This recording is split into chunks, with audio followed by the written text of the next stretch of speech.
to make petitions. However, willfully making false petition also. The information is false. When it's false, it attracts punishment. It's an offense. And it carries the highest punishment under the Act, 10 years imprisonment, by virtue of our section 64, section 3. So now that you know, if you wish to report any act of corruption, you can send in your petitions to ICPC headquarters at plot 802 Constitution Avenue, Central Business District, Abuja, or you can send in your petitions through the following addresses as will be displayed on the screen. I am Murna Ishaku reporting for ICPC, Abuja.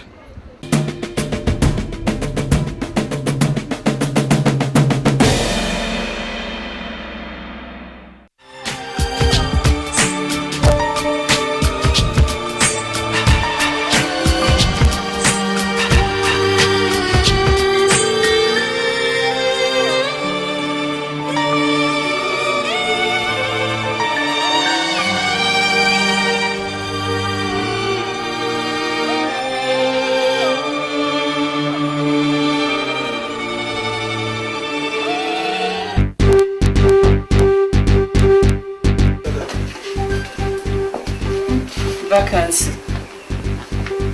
Beer tester wanted. Beer tester wanted. Apply in person. What is this country turning into, sir? People are looking for a job is beer tester that vacancy for beer tester. This one is not for me.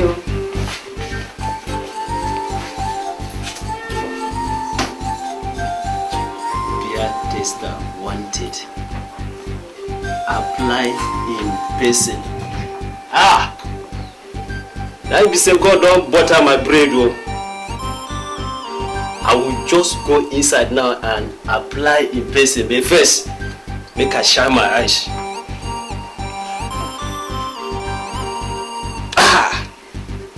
Any kind of beer now they bring, I go test them, tell them the combination. Make I go with them.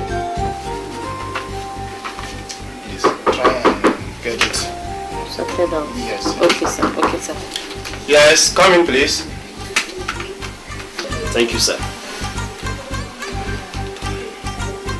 So, how may I help you, please?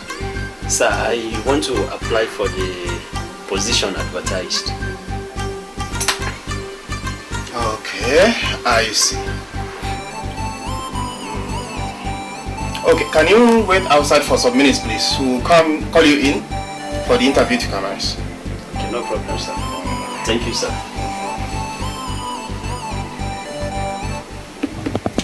Secretary. Sir? How can we do to disqualify this man? He doesn't fit in here. You can see how he's dressing, looking haphazard. So I think we should give him some wine and let him tell us the composition of each of the wine given to him. I think Good thinking. you can use that. Good thinking. Yes. Okay, sir. Just call him in. Okay, sir.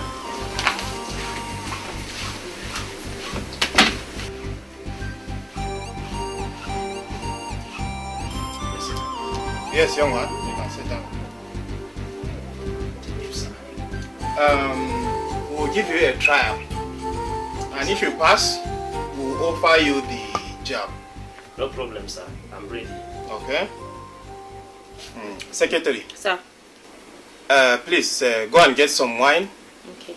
And let's give him so that he can tell us the composition and its manufacturing.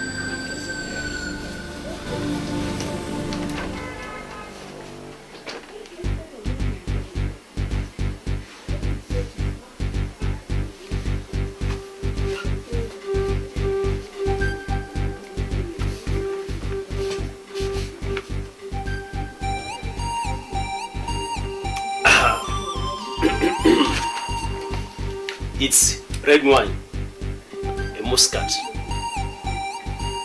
3 years old, grown on a northern slope, matured in steel containers. Good. Please, give him another one. Okay, sir.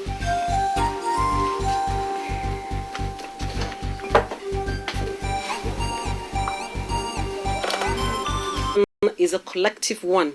We must therefore join hands with the relevant authorities to rid our country of this hydra-headed monster. Let us draw some lessons from the following words on marble.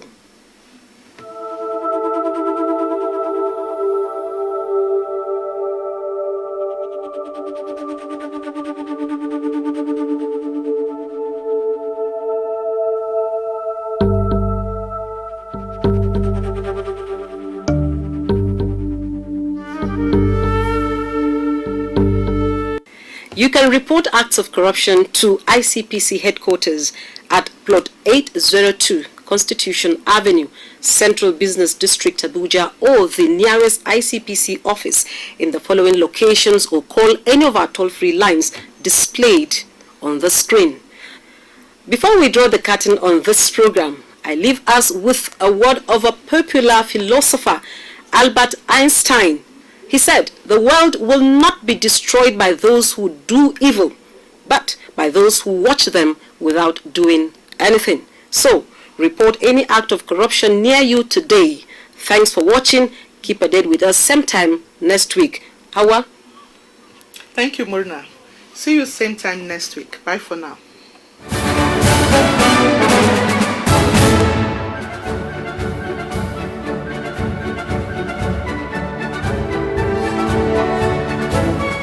Powering electricity. When the artery is burst, then the entire system collapses. Vandalizing gas pipelines is a criminal offense against the Nigerian people. Let us join hands and protect our gas pipelines from the enemies of Nigeria. Report any suspected vandal to the security operatives. Let us stop vandals before they destroy our collective national heritage, so we can have the Nigeria of our dreams, where there will be light at all times. This message is brought to you by the Nigerian Television Authority, NTA.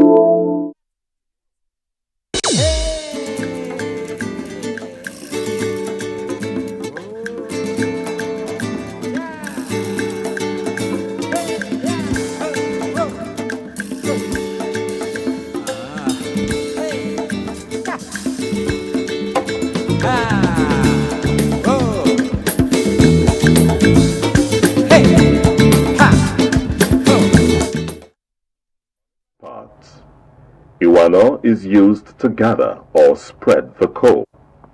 It is noteworthy that all hope is not lost, however, as there are people who are fortunate and have taken up the challenge of bringing modernity into the art of blacksmithing. In this workshop, there is enormous hope in the future of blacksmithing if it is properly and adequately invested in. Make what we call sugar bending. Sugar in terms of metal dust. You continue like this. Despite their challenges, blacksmiths have displayed great.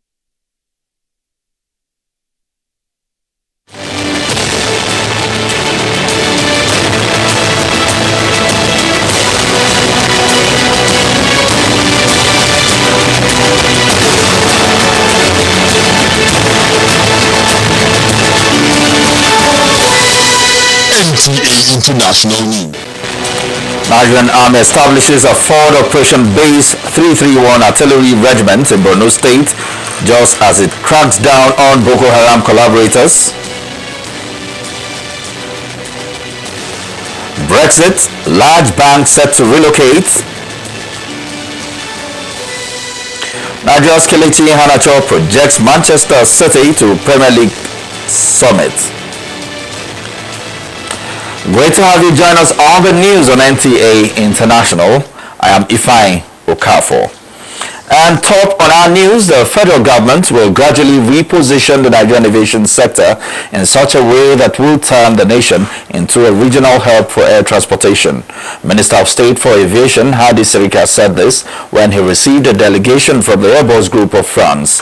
The minister said the vision of the government for the sector includes the establishment of a private sector-driven national carrier as well as concession of the nation's major airports to make them more viable and up to global standard.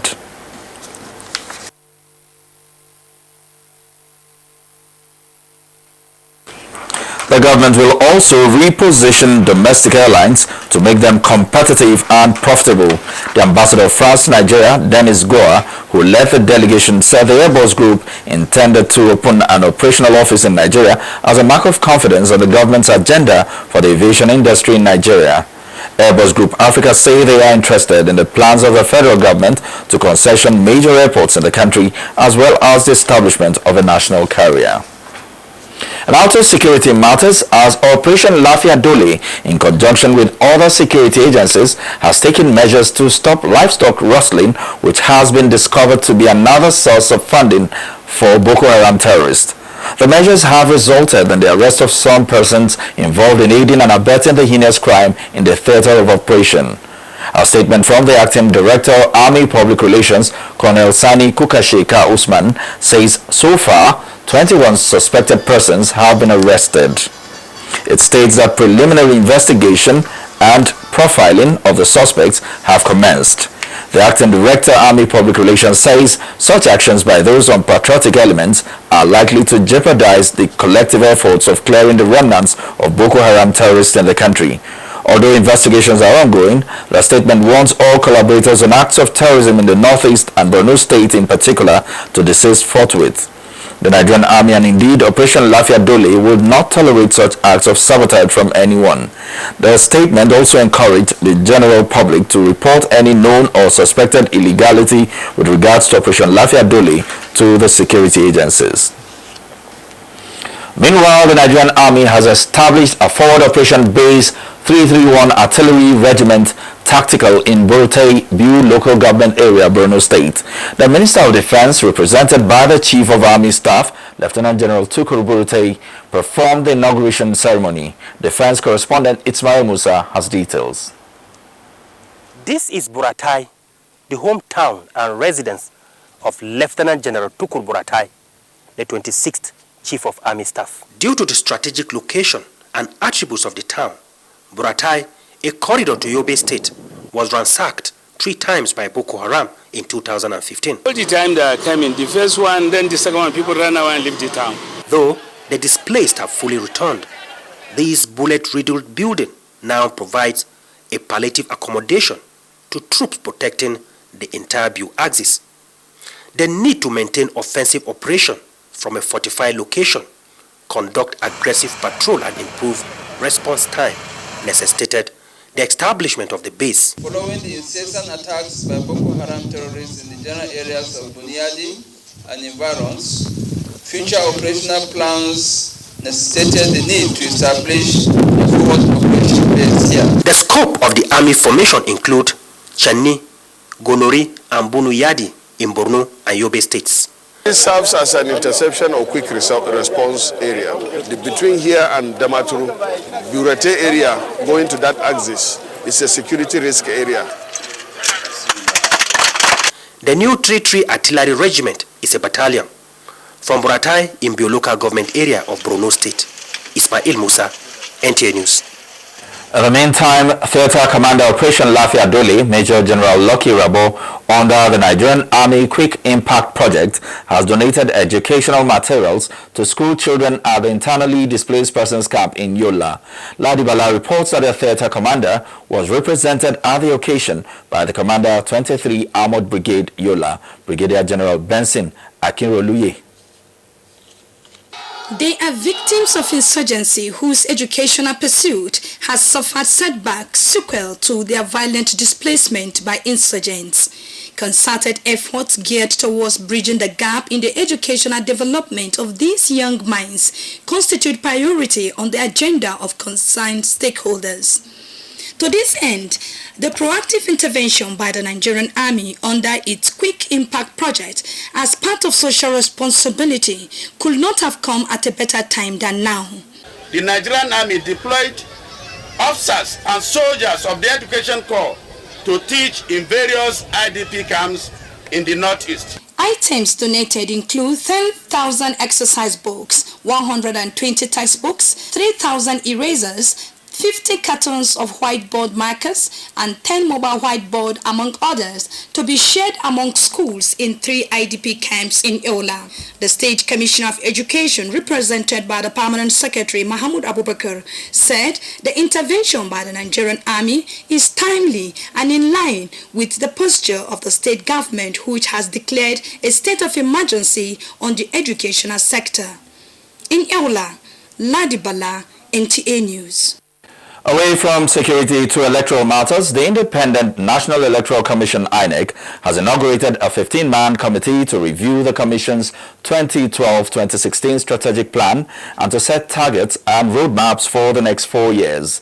The Strategic Plan Review Committee, headed by Dr. Mohamed Lekki, National Commissioner, has begun work in earnest with the committee's terms of reference to undertake a comprehensive audit of the 2012-2016 strategic plan and plan of action with budgetary alignment, to evaluate strategic issues emanating from the implementation of the 2015 election activities, to assess the impact of the 2012-2016 strategic plan of action on the processes, actions and outcomes of the 2015 general elections based on pre-election day and post-election reviews and reports, to identify threats, weaknesses, gaps, unfinished business opportunities and innovations within the context of current electoral realities and assess their effect on the performance of the Commission, to produce draft copies of the findings of the review report on the 2012-2016 strategic plan with key recommendations, to support training, design, development of the follow-up strategic plan for 2017 to 2021,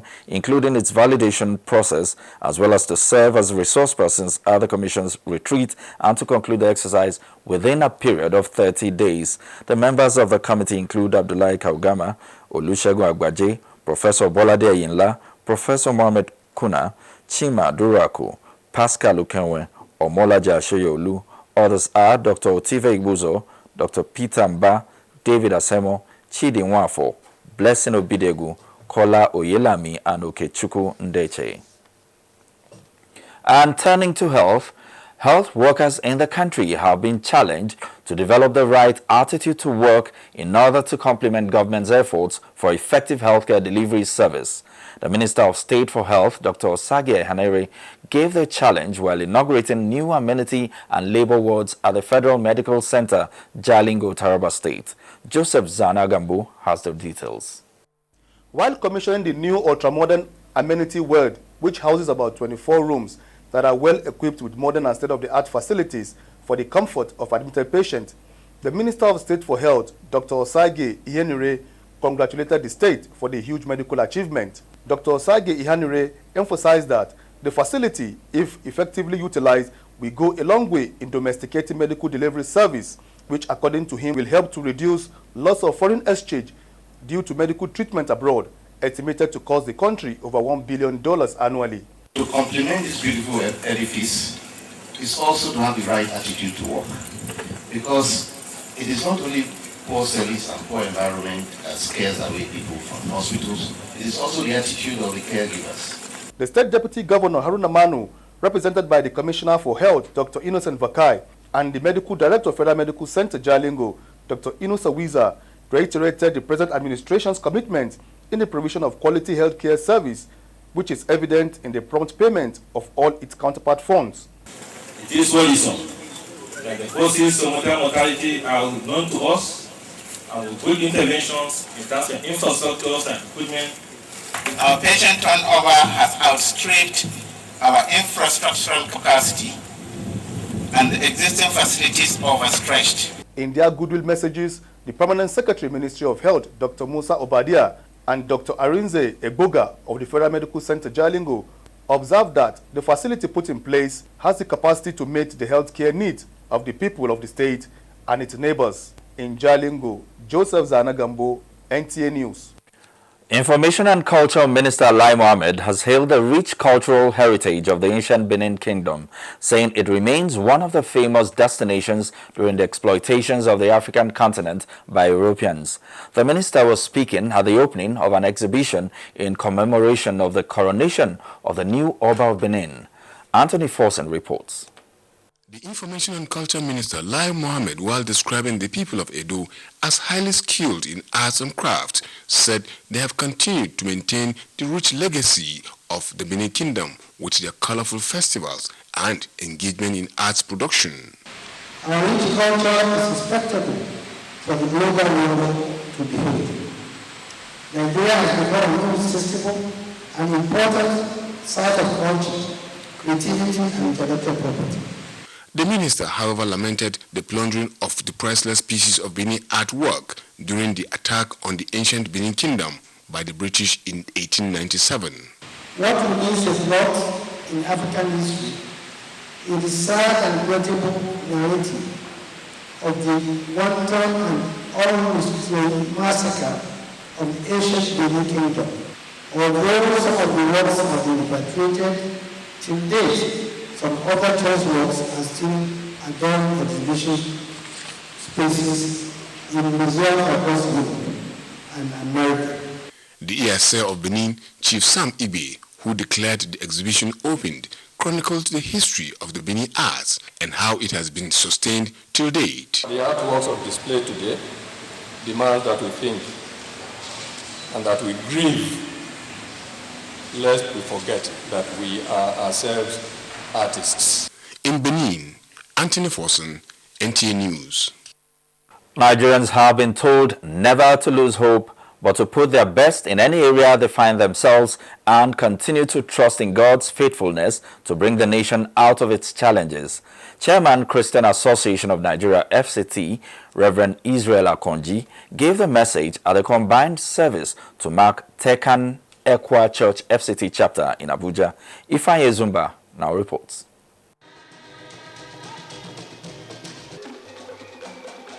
The combined service with the theme, We Are One Body in Christ, brought together 15 independent denominations under one umbrella to worship and praise God. The chairman, Khan, FCT, stressed that if Nigerians stand united, the nation will achieve greatness. Because unless the Lord builds the house, those who labor, labor in vain. And we believe that when God comes and helps us, we are going to overcome. Unite as one, as Christians in this country, and as Christians in our respective denominations. God actually wants leaders to be compassionate, leaders to really care deeply for the people and to serve the people with humility. If we stand united, speaking with one voice, we'll be able to achieve a lot. At the Church of Jesus Christ of Latter-day Saints, the stake president, Abuja, Nigeria South Stake, said, in a society where people abide by the laws of God, though trials may come, they will overcome. Anybody who abides by the laws of God will never be found wanting. What we need is, both in Nigeria and world over, let us turn to God and have the fear of God. Clerics, while reminding each other of the great commission God has placed in their hands, prayed for prosperity and God's intervention to bring the nation out of recession. Ifeanyi Ezumba, NT News. Muslims have been enjoined to always refer to the Islamic calendar as a guide in their obligatory worships and solution to controversies surrounding moon sighting.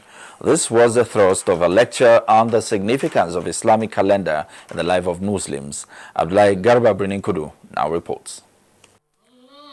Hijr literally means migration, signifying the migration of Prophet Muhammad from Mecca to Medina 1,438 years ago. That was the beginning of the Islamic calendar. This lecture is to underscore the importance of the Hijr calendar. The scholars, though admitted Islam did not reject the Gregorian calendar, but all forms of worships should be guided by the Islamic calendar. We are going to start our fasting after the dawn and then to the sunset. How can we know that? It is by the Hijri calendar we are going to know the actual time. Many Muslims do not care about when a particular month begins, when it ends. We are only particular about the month of Ramadan. So these are brothers who are always making research on daily basis. Organizers of the event, Astro Kevla Initiative, advise Muslims to take interest in this type of knowledge. Eventually, when people get to know how to use the calendar, it's going to make it very easy for people to identify, okay, yes, this is the time when we should sight the moon and where to sight the moon and how to even expect to see the moon. The FCT minister was represented at the event. In Abuja, Abdullahi Garba Kudu, NTA News. This is the news on NTA International, Abuja, Nigeria. More news after the break. Don't go away.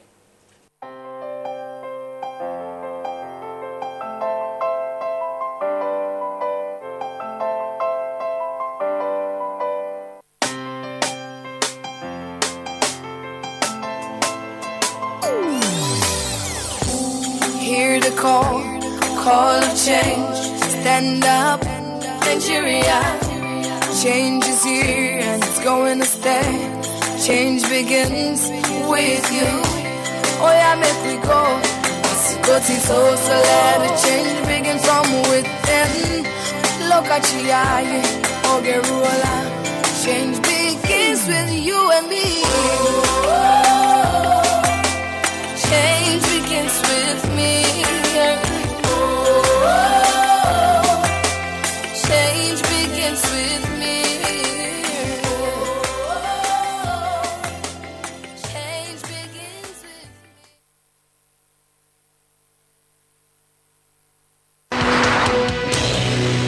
NTA International News.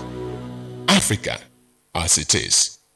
Great to have you back on the news on NTA International. Moplang Dakok is standing by with a review of market activities for the week just ended and other reports in the business world. The Securities and Exchange Commission (SEC) has approved new rule and amendment for the three-tiered Know Your Customer framework for capital market operators.